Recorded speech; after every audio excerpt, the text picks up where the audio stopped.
Hello, everyone. My name is Matt Cunningley Kleinfelder, and this is Jürgen Kanda. Today we're in Puna, and we are going to discuss how to be a good witness. In light of everything that's happening in our county and across the nation, it's become very apparent that people need to know how to describe what happened. And I thought, who better than a man that I've known for a long time to help us understand how to do it and what to do in a really high stress situation. Aloha everyone, my name is Jürgen Kanda, and I'm a former employee of the Hawaii County Police Department. I was a patrol supervisor, watch commander, and a former detective, and I served with the Hawaii County Police for 26 years and recently retired in 2018. And with the situations that have been going on, I think it's a really relevant question that you're bringing up, because it is a high stress situation, and people a lot of times are really excited and freaking out and reporting something.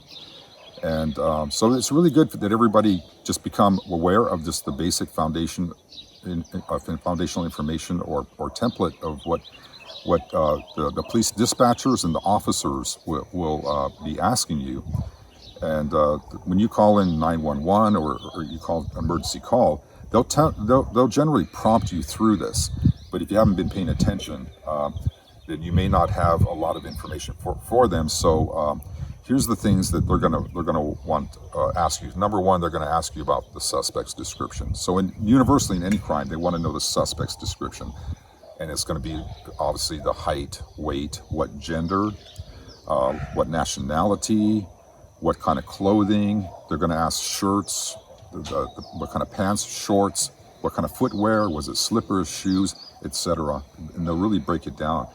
They'll also ask you for scars, marks, and tattoos, and you'll be amazed how much you can recall if you're aware that you should be looking for these things. The other thing is going to be vehicle descriptions, and oftentimes you don't know what the make and model is, but you can kind of describe it. The color, any kind of marks on it, stickers, any kind of unique things like faded paint, dents, things of that nature. So you may not know the make and model of the car, but you say it's a 4-door family type sedan comparable to a Camry or something like that, and it might have had a dent on one fender and it had a green sticker on the left bottom corner. That really vastly separates it from all the other blue vehicles in the area. So it's kind of a unique combination. With the cases as far as that have been, or the issue with trafficking, this is a really different thing, because typically a victim calls the police to report a crime, and they don't ask the victim to describe themselves. But in the case with, say, like child abduction or kidnapping or something like that, you now also have to describe the victim. So now you're looking at the description of two different individuals, because obviously, say if it's a child, you want to describe exactly what that child looks like, so that if they can locate them and they match the description, that they can help them out. Just by being aware of these things, you will vastly improve your memory, because now you're going to start to really look for these things. Whereas before, you may not have been aware that what kind of shoes a person was wearing was relevant. You're not paying attention to it. But now you're going to try to quickly assimilate this information and retain it. And that's what helps our police officers, or Absolutely. even the public, Yeah. nail that specific vehicle. I think this is really important for everyone to understand, because we've had, close to 160 missing and runaway children this year, 3 abduction attempts in the last few days. Mm-hmm. People need to be aware, and not in fear, but just very much aware of what's happening around them, and know, with someone like Jürgen's experience, what details that they're going to be asked when it comes down to it, and what they need to be looking for. Thank you very much, Jürgen. Appreciate welcome. it. Do you have anything else that helped the public understand, people of Puna? Anything else they need to know when it comes down to keeping themselves safe, kids safe?